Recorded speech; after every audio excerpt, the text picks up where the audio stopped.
May pangalan po ba tong kalabaw nyo? Cardo? Cardo. Cardo! Cardo! Kaya mo ba, Cardo? Katatapos na kumain.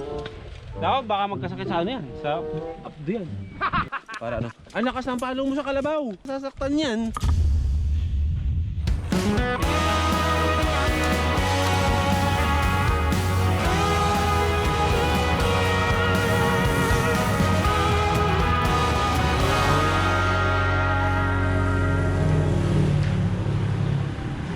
Mga first timers, anong first time meron sa inyo ngayon?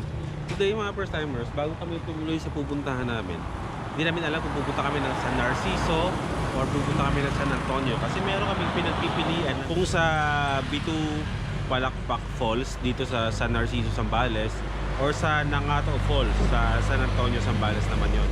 So magtatanong-tanong na lang kami mamaya ni Kachu kung saan ba ang mas okay dito sa dalawang falls na to. Ang inaalala namin is hindi naman umuulan, so sana merong tubig sa mga falls na pupuntahan namin. Isa lang naman dito ang pupuntahan namin, pero ngayon bago kami pumunta doon, nandito kami ngayon sa Batangas Lomi House. Tignan nyo yung in-order natin para lunch namin. Ano in-order mo? Kare-kare. Kare-kare. Crispy kare-kare. Hindi, kare-kare. Yung sa akin mga first timers ay Batangas Lomi. Ayan. Pag sinabing Lomi ng Batangas, ibang klase, no? Hindi siya yung tulad ng Lomi na sa atin na Tagalog na may pansit.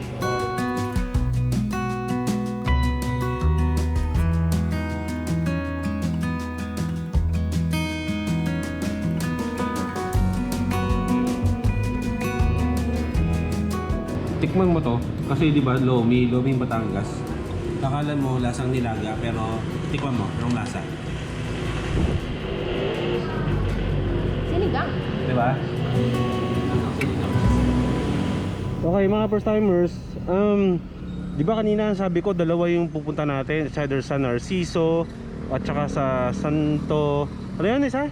San Antonio. San Antonio. Pero kasi sinesearch namin mapa Facebook, mapa Waze, mapa Google Maps, hindi siya lumalabas. So hindi namin alam kung hanggang saan ba talaga yun.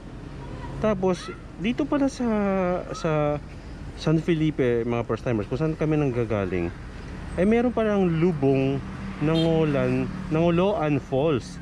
Kumbaga ito, sinearch ko siya dito sa Waze ko. Andito tayo ngayon, di ba, sa San Marcelino.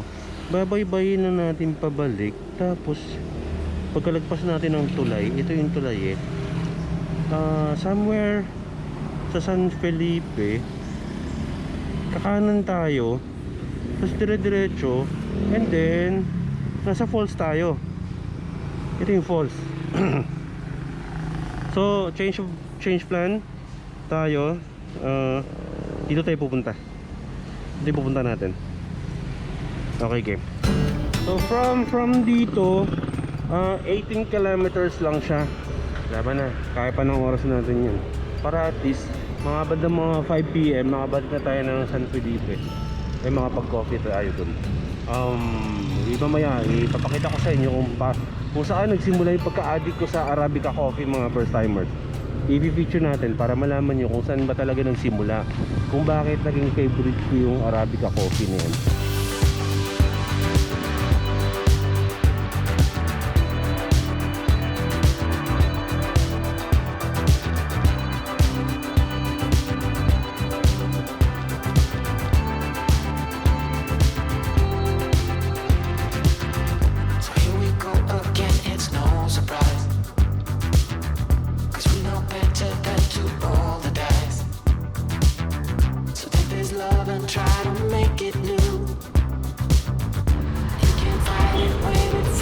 Ito lang, sa unahan lumagpas tayo, pero abanda lang tayo dito, somewhere dito, kakanan tayo. Yan. Okay, so 3.2 kilometers mula dito, mararating na natin yung end nung Winaze natin. Hindi natin sure kung yun yung mismong falls na o may lalakarin pa.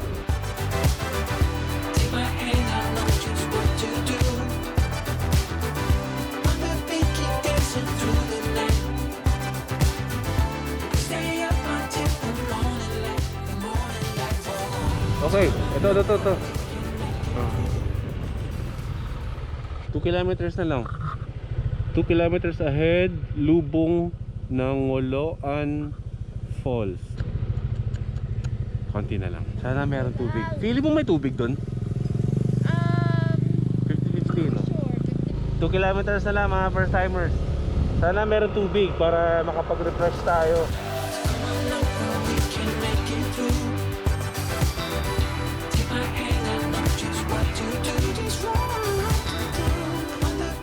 Lubong Ngoloan, this way. So, ano pala tayo? Mag-ano tayo? Sige, motorin na natin. May sabi ko medyo mag-off-road tayo. O dahan-dahan lang ha. Huwag ka masyadong galaw-galaw ha. At puro ano to.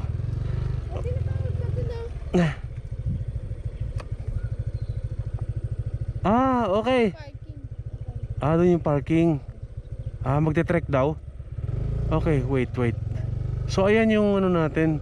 To enter San Felipes Waterfalls and Forest Protected Area. Lubong-lubong, waterfalls, hidden paradise is about 20 minutes. Kariton ride from this point. Kariton. Sasakay na Kariton. Okay, regular entrance is 30 pesos. Kubo rentals is 350 or La Mesa 100 pesos lang. Okay. Operating hours 6 a.m. to 6 a.m. to 6 p.m. Okay. No diving, no. Okay, let's go.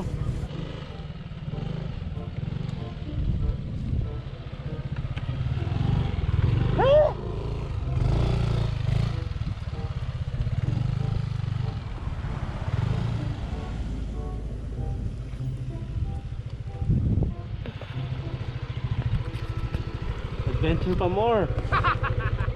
Sakay po kayo, sir? Ng kariton po. Magkano ba ang rent dyan? Pag dalawa lang po o lima, dalawang 20 per head po yung pag lima hanggang 6. Pero pag dalawa lang po, special lang po yung 100 papunta sa minimum. Papunta tsaka pabalik po yan. Pag-ambot na po yun, 200 na po yun. Pwede naman, pumakay kayo. Yun lang po. Papasok mamaya kung gusto nyo maglakad. Pwede. Sige, yung papasok lang. Experience lang natin. Sige! Ayun! Dito po sa sa parking dito may bayad. Meron po. Sige, mamaya na lang po yun paglabas namin, no? Doon din po. Mamaya na lang. Mamaya na lang. Okay mga first timers, ito na yung pinakamagandang part dito sa pagpunta sa falls kasi masyado kami na surprise na hindi na pala maglalakad or pwede lakarin or pwedeng motorin pero mas okay pala na sasakay tayo dyan sa mga kalabaw at sasakay tayo dito sa Kalesa. Kalesa po tawag dito? Kariton. Okay, game. 15 minutes nasa falls na tayo. Yan. Paano po ba ang upo dito? Pa ganito? Okay. Ayaw umandar ng kalabaw. Ay. Okay ka lang dyan? Tawa ka. Yan.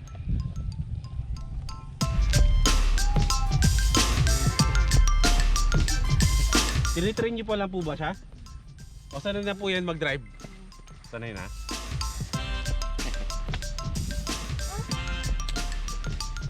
May pangalan po ba tong kalabaw niyo? Cardo? Cardo! Cardo, bilisan mo Cardo! Dito ka na ako!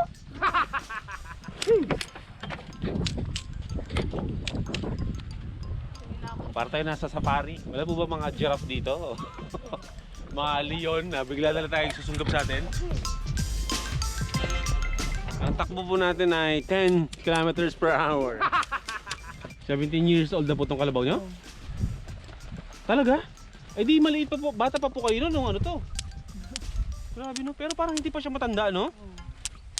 Ilan taon po ba ang tinatagal ng mga kalabaw? Alam nyo ba kung gaano katagal ang buhay ng kalabaw?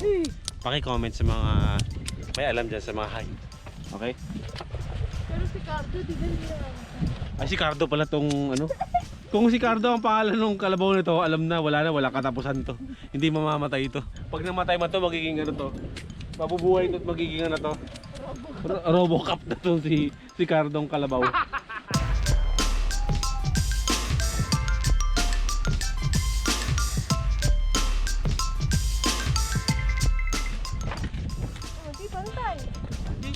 na ako eh.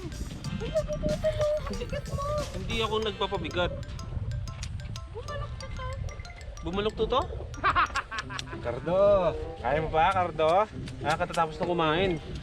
Dapat baka magkasakit sa ano yan? Sa abdo yan. Lulubog-lubog ang motor mo dito pag diretso mo to.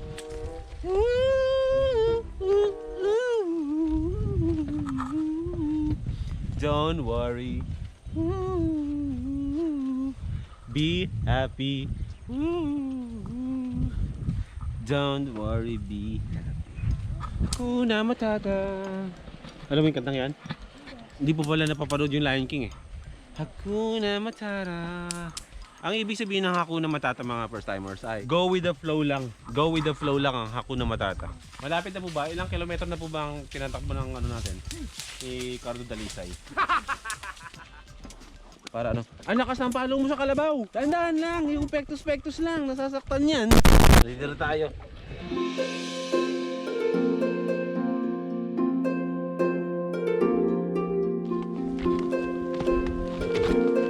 So, walang tubig. May tubig yan dito. Piling ko.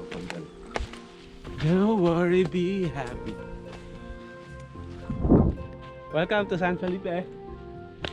Mga first timers. Ha? Dito sila na, no? Nino? Sila kuya. Sinabulas. Pumunta sila sa Kulas dito? Oo, hindi mo napanood yan. Ah, talaga? Vlog na gusto ko. Tapos, gano'n ba sila dito? Hindi ko alam nakapunta na pala si Kulas dito. Punta siya dito. Oh. So ito yung pinuntahan nila kasama sila ano? Oo, sina... Gorm. Sila Gorms. Oh, napunta na pala si Kulas dito. Pero tinito, nakakatawa lang to. Nanay Carol's wishing well.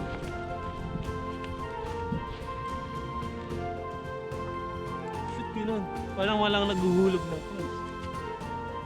May, maghuhulog tayo.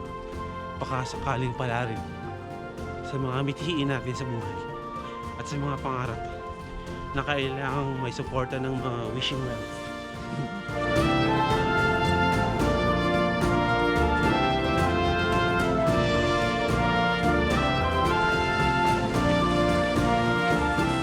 Ay. Sad. Tuyo.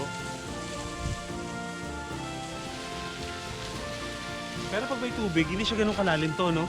Pwede naman siguro maligo dito. Ditong area na to. Parang pwede naman maligo. Dito. Kung tayo naman, pag hindi ako maliligo ako dito. Ha? Maliligo ako? Ay, wallet mo. Wala akong wallet. Double check. Wala mo. Natutula ako. Yung relo ko, water resistant. Kasya yun eh. Kaso bakit?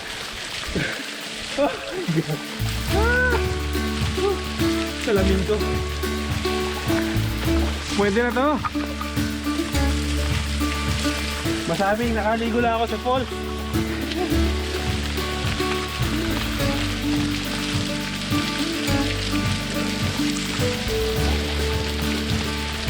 Dapat hindi mo nami-miss yung mga ganitong klaseng experience. Wala ka dyan. Ang dami natin pinuntahan, hindi ka naliligo.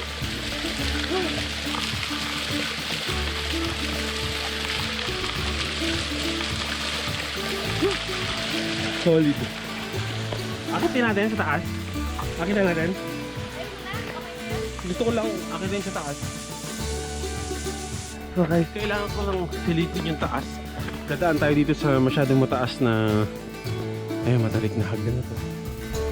Hindi ko alam kung gano'n siya taas, pero na-energized ako nung nabasa ako ng tubig na malamig.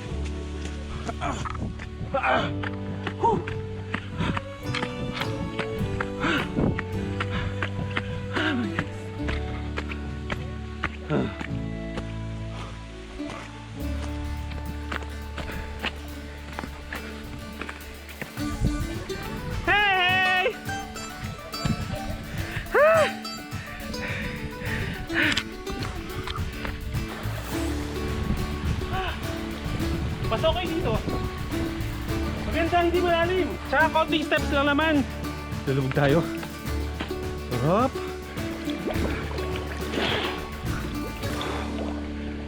Ito yung siguro tinatawag na second level na sinasabi kanina ni Kuya. So kung saan kami sumakay ng kariton. Dahil nga hindi malakas ang daloy ng tubig, tsaka hindi kasi umuulan, kaya ganyan, konti lang yung tubig. Pero so far, kahit konti yung tubig, malinis siya. So mula doon, ground floor, second floor, hanggang may third, hindi ko alam kung hanggang doon na. Pero siguro para mas makita natin kung ano talaga itsura dito, paliparan na lang natin ang drone, di ba? Baka madulas ako sa mga bato, nakakatakot eh.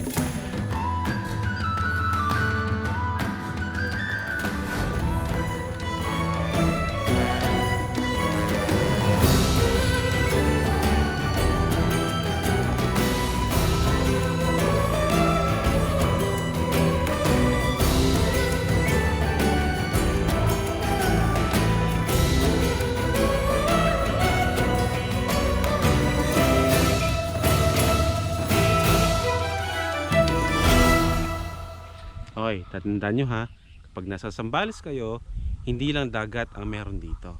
May mga falls din. Okay? Huwag nyo makakalimutan. Lubong Nangoloan Falls. Search nyo lang sa mga Waze nyo, sa Google Maps nyo, makikita nyo naman. Basta nasa San Felipe, Zambales lang ito mga kasama.